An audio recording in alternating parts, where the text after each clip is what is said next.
Jim the Ape One Proof.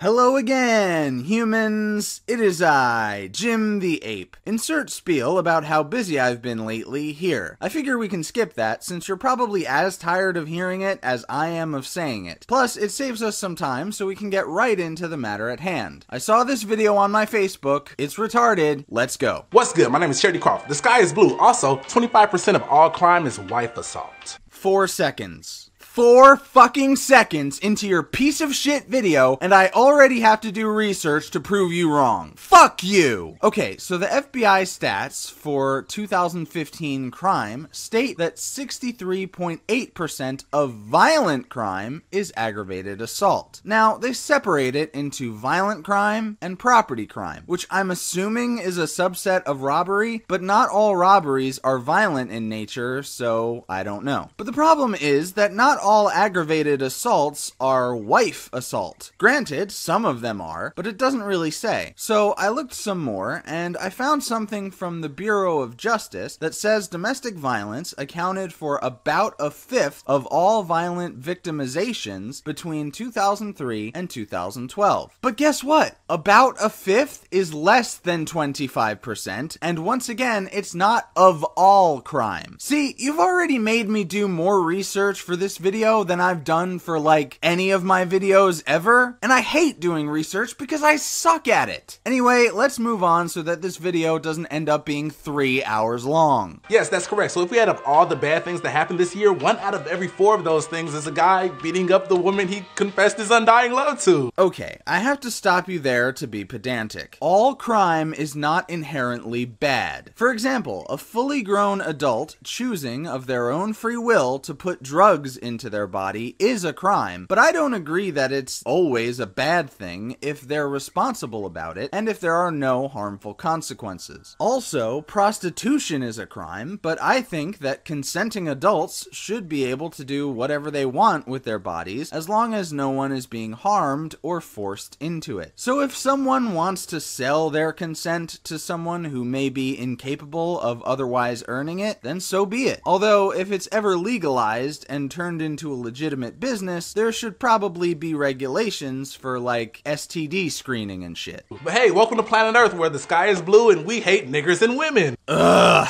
Look, dude, every demographic of people that exists is going to have people that hate them. That's tribalism in a nutshell. But I got a news flash for you, asshat. That doesn't mean everyone on the fucking planet hates them. And guess what? There are people who hate white people and men too. Nowadays, those people are most commonly called social justice warriors.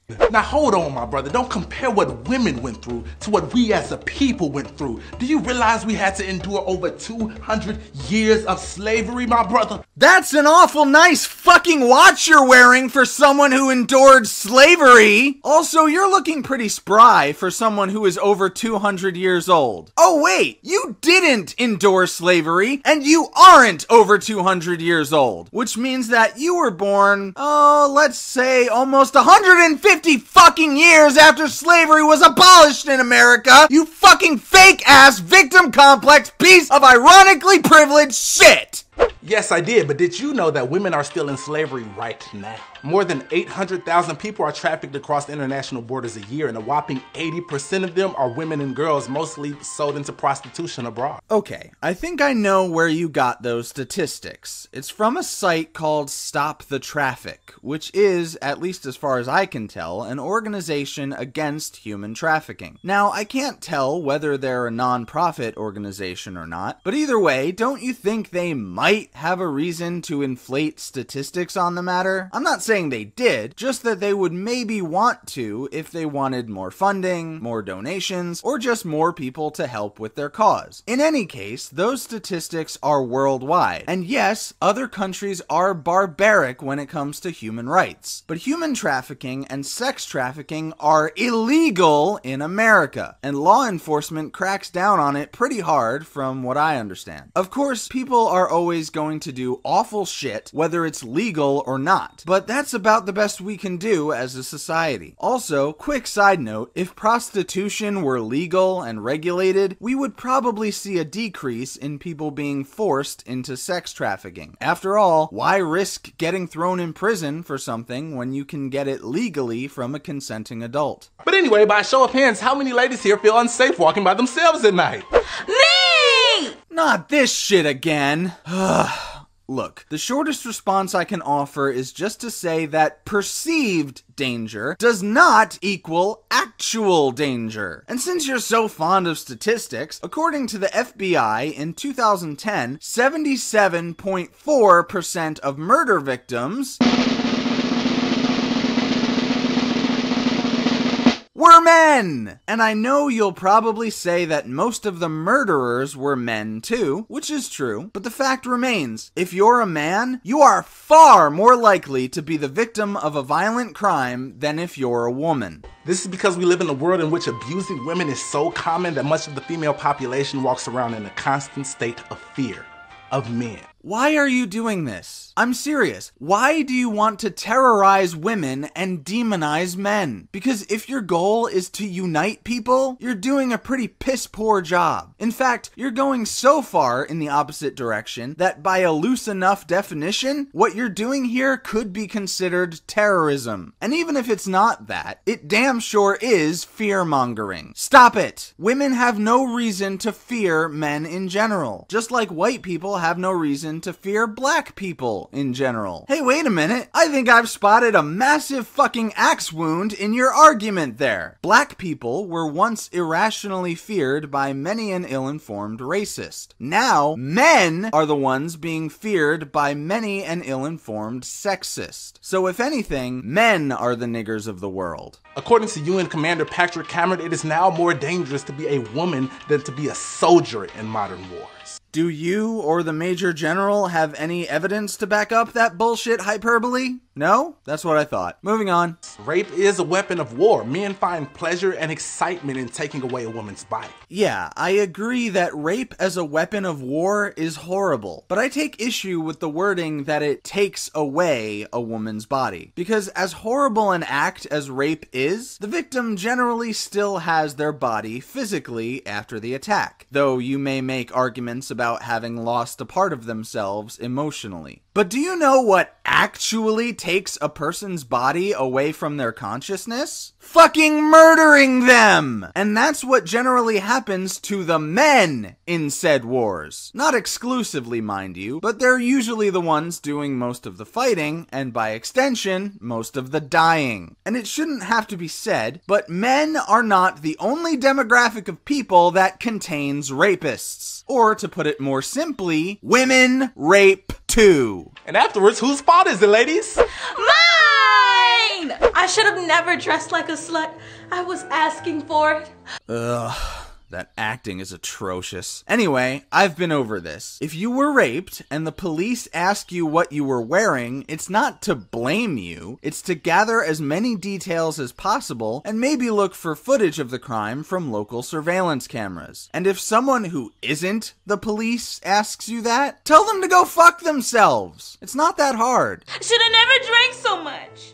I was asking for it. Okay, there are a number of reasons why alcohol consumption matters when a rape allegation is made. First and foremost, I have to dispel the myth that drunk sex is automatically rape. If you got drunk of your own free will and then actively participated in a sex act, you were not raped. You gave consent while intoxicated. You're held responsible if you drive drunk, so why not if you fuck drunk? Now, if you drink to the point of passing out and someone has sex with your unconscious body, that's rape. Same goes for if you were drugged against your will. And once again, if the police are asking you these questions, they're trying to do their jobs and uncover the truth about what actually happened. I should have never looked at him in the eyes. I was asking for. Said no one ever! Seriously, whose ass was that pitiful excuse of a straw man pulled out of? You ladies know I can't control my natural male urges. You were asking for it. Still to this day, we teach little girls to dress modestly and act ladylike so that they don't tempt men to rape them. As if men are wild animals with no ability to control themselves. I've never used an argument even vaguely resembling that, nor have I knowingly associated with anyone who has. Now, do men have a natural sex drive? Yes. So do women. Perhaps to a lesser extent, but in any case, that's not equivalent to being an uncontrollable serial rapist. The only people I've heard using this kind of argument are feminists who use it to paint all men as monstrous sexual predators, or followers of feminism's favorite supernatural religion, the living, breathing patriarchy itself, Islam. Remember, the whole idea behind the burqa, and to a lesser extent the hijab, is that if a man sees a woman who isn't covered up, he'll rape her and it'll be her fault for showing skin. That is 100% undiluted bullshit. If someone rapes someone else, it is the rapist who is to blame. Not only do we agree on that much, but I have literally never argued otherwise. The only problem is when the definition of rape is either gendered to exclude female perpetrators, or is broad enough to include situations that should be considered consensual. But that's a bit off topic. Let's get back to the video. And yes, I know what you're thinking. I mean, it is what it is. Yeah, in an ideal world, that would be all good, Charity. But the world that we live in, where there are men that are crazy, I'd rather my daughter be safe than sorry. I wasn't really thinking that, but okay. I mean, it's easy to wax philosophical about how we should all be kind to one another and that crime shouldn't even be a thing, but at the end of the day, there's always going to be some violent elements of humanity. So if you want to stay safe, you have to learn to protect yourself. That's not to say it's your fault if something happens, but it's always better to be prepared for the worst case scenario. You do realize what you basically just said, right? Cover those titties up, honey. Listen to your mother, princess. Be careful. Don't get raped. That logic is insane, and it gets worse. Did you know that in 31 states in America, a rapist can sue the mother for custody of the baby that she had as a result of him raping her? Legislative oversight is not the same thing as something being explicitly stated in the letter of the law. In those states, their custody law doesn't specifically say that a rapist can sue for custody. It just doesn't say that a rapist can't sue for custody. And even if it did, what would that go by? Because it's easy to make a rape accusation whether it's true or not. It's not so easy to get sufficient evidence to prove said allegation beyond a reasonable doubt and obtain a conviction, which by the way can take a very long time even before appeals. Not to mention, you know what happens when a woman rapes a man or an underage boy and becomes pregnant? She doesn't have to sue for custody because she most likely will not see the inside of a holding cell, much less a courtroom or a prison cell. But even if she does, she'll get a much more lenient sentence than a man would, and will most likely get to keep the child. I have nothing to live for but my child. Department of Child Services. Thank you. But it's okay. Women can just avoid all of that and get an abortion, right? Wrong. 80% of the lawmakers that are deciding whether or not abortion is legal are dudes. Who voted for them? Look, it's pretty simple. Women make up more of the voting public than men, so they have more say in the matter than you're implying here. But at the same time, they generally don't want to run for public office as much, so there are less female politicians throwing their hat in the ring to be elected in the first place. There are probably a myriad of reasons why women aren't as interested in politics, but I won't bother to try and dissect them here. This video is going to be long enough as it is. Also, 80% of the policymakers that are anti-abortion are dudes. Okay, I'm finding these statistics a bit sketchy because you just cited the same number twice for two different sets of elected officials. Those who decide whether or not abortion is legal and those who are anti-abortion. But I also find it troubling that you think someone can't have a valid opinion on abortion unless they're a woman. Newsflash, plenty of women are anti-abortion. Also, you know the old saying, it takes two to tango? Well, it takes two to make a baby. And don't you think that just just maybe the father of that child should have some say in the matter after conception, because currently he basically doesn't, at least not from a legal standpoint. I'm not claiming to have all the answers, but we might want to look into that as a society and see if we can actually achieve equality in reproductive and parental rights. So in America, there's literally a room full of men making decisions for woman bodies. Is that kind of like when a woman decides to terminate the development of a body growing inside her? Or like when a woman decides to cut a piece of skin off her newborn son's body? Sorry, I can't help the references to MGM, considering it's the most barbaric thing that's legal to do in America, at least that I can think of. Also, I'm not anti-choice when it comes to abortion. I just thought I'd point out your blatant hypocrisy. Men decide for women in this country as if they own them. Speaking of ownership, marriage! With the power invested in me, I now pronounce you Mr. and Mrs. Charity Croft. If you're still on the fence about whether or not women are the niggers of the world, then consider this. My last name is Croft, which is an English European name that I have because sometime back in history when my ancestors were slaves, their owners gave us their last name to symbolize that we were now their property. So, just get it legally changed to Kunta Kinte or something. Well, we still do that today, just with women. The female is just expected to take the last name of the male. In fact, in wedding ceremonies, the bride is typically walked down the aisle by her father. That means that this entire wedding ceremony is just the symbolic passing of the ownership of a woman from one man to another.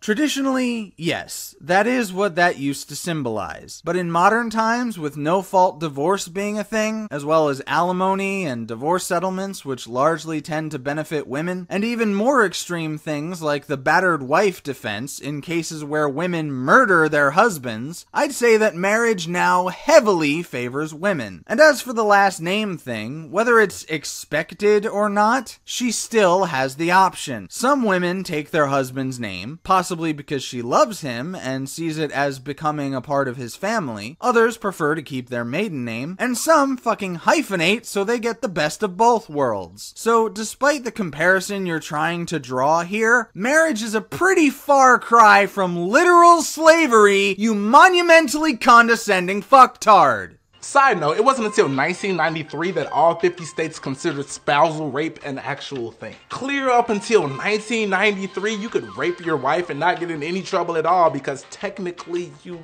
owned her. Okay, again, I think this might just be a case of legislative oversight. I don't really care enough to look that deeply into it, but the fact of the matter is, it's illegal now. You can bitch about how long it took for that to be codified into law, and throw around baseless assertions about why it took so long, but what would even be the point? It's considered a crime now, so all we can do about it is imprison anyone found guilty of it. You know, kind of like what we do with all other crimes? Like, what more do you want? But hey, patriarchy isn't just safe for marriage, it's even present in dating. Janae, when you want a man to stop talking to you, what do you say? I'm not here for your entertainment. You don't really want to mess with me tonight. Just stop and take a second. I was fine before you walked into my life, 'cause you know it's over before it began. Keep your drink, just give me the money. It's just you and your hand tonight. Or just tell him to fuck off. That could work too. I have a boyfriend. Sorry, I'm taken.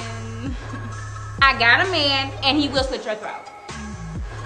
Women often use this as a go-to response because men just won't respect anything else. If you just say to a guy you're not interested, they'll probably just keep trying and trying. So it seems that the only thing they respect is the idea that you belong to another man. Well, some of them would persist even beyond that because the concept of wanting to remain faithful to a partner is foreign to them, or they really are just that pathetically desperate. But perhaps some of those who are deterred by that response simply understand the fact that the woman is in a relationship and therefore is not romantically available to them. And of course, there are probably some who would only back down for the reason you're implying, but I'm pretty sure that's just a very small minority. As a side note, I like the line about, "He will slit your throat." I'm not a violent person, and I certainly don't condone murder, but there's just something so cathartically primal about the idea of fending off some douchebag who won't stop hitting on a woman who clearly has no interest in him. I guess it's a power fantasy kind of thing. And hey, sometimes even that doesn't work because the next response you get is, "But like, what that gotta do with me though?" Thank you for making one of my points for me. Like I said, maybe they're just that pathetic and desperate to get laid. Even I use that one, so hey, I can be a misogynistic douche as well. You said it, not me. The moral of the story is that we live in a world that treats men as professionals, successful, leaders, thinkers, God. But women are usually just decorations, accessories, sex toys. Do you know the target demographic of GQ magazine? It's men. And with a majority of men being straight, sorry gay guys, they will often design their covers to appeal to that segment of the population. So what does GQ put on its magazine covers to cater to that market? Successful men who they aspire to be like, and sexy women who they aspire to have sex with. Thanks, TJ from 2013. Yes, exactly. And another thing I take issue with is this idea that being portrayed in a sexual way makes women decorations, accessories, or sex toys, as though sexuality takes away a woman's agency. No, fuck you! Expression of one's sexuality is one of the most liberating things a person can do. And I would really fucking appreciate it if women could express a sexuality other than femdom and not be called mindless sex dolls by people like you. And I would also appreciate it if men could express their sexuality without being called creeps and rapists. Can we do that? Thanks. If I showed you male nipples right now, then that's just male nipples. But if I showed you female nipples, then this video would get flagged for sexual content. Then go look at an issue of National Geographic or something. Look, I get it. Female breasts are sexualized here in the West, whereas in other parts of the world, they aren't. It's a cultural thing. But is it really that big of an issue that hashtag free the nipple has to be included on your list of reasons why women are the niggers of the world? I mean, don't get me wrong, I love me some titties, so I'm all for freeing the nipple. In fact, full-on nudity is fine with me as long as I'm not forced to look at it. It's only natural. That's crazy because female nipples literally provide the nourishment necessary for an infant to sustain life, while male nipples do nothing and are only present because all embryos start off as female. What relevance does this have to anything? Who fucking cares? Ugh. Thank God this meandering mess is almost over. Why do we call the Creator Father when every animal on this earth was brought in by their mother? There is no God, and you're a moron. Why is the only woman that mainstream religion considers to be divine only divine because she was a virgin? Because she had allegedly given birth to God, who was immaculately conceived, according to the mythology. But guess what? That never happened. Even if a supposed virgin had given birth in that part of the world in that time period, it is far more likely it was just a normal girl who had sex and got pregnant, but had to lie about it to save her skin from the hordes of superstitious primitives that surrounded her. Luckily, their very superstitions would have given her the perfect story to tell them that would persuade them to spare her life. That is, if it ever happened in the first place, which I doubt. With that being said, I'll end this video with a quote by Chimamanda Ngozi Adichie, spoken by women. We teach girls shame. Close your legs. Cover yourself. We make them feel as though being born female, they're already guilty of something. As so, girls grow to be women who cannot say they have desire. They grow up to be women who silence themselves. They grow to be women who cannot say what they truly think. They grow up to be women who have turned pretense into an art form. Into an art form. Free yourself. Free yourself. I love you. I love you. You don't love me. You don't even know me. And I hate everything about this video. Get it? If you don't, just go back and listen to the background music of the video I just responded to, and it might just sound familiar. Anyway, that's the end of the video. I don't really have anything to say to wrap up my thoughts on this train wreck. It's just so full of victimhood narratives and fallacious reasoning and really dodgy statistics that it just gave me a massive headache and I had to make a response to it. So, if you like this video despite its length, please give it a thumbs up. I always appreciate that. If you haven't already, subscribe and click the bell icon to turn on notifications. Follow me on Twitter and VidMe, where I have been posting my videos as a backup, and I plan on one day making some exclusive content over there. If you really like my content, please consider supporting me on Patreon. Any amount helps and is greatly appreciated. Also, I would like to remind you all to please donate to the lovely lewd Trish and her family of 6 who are still homeless, living in a small, shitty hotel room in a tourist area, and getting gouged for money by a shady employee/manager. The link to their PayPal is in the description of all my videos as of late, and any amount you can spare is greatly appreciated by Trish, her family, and of course myself. As always, thank you for watching. I'll catch you next time. Stay great, apes.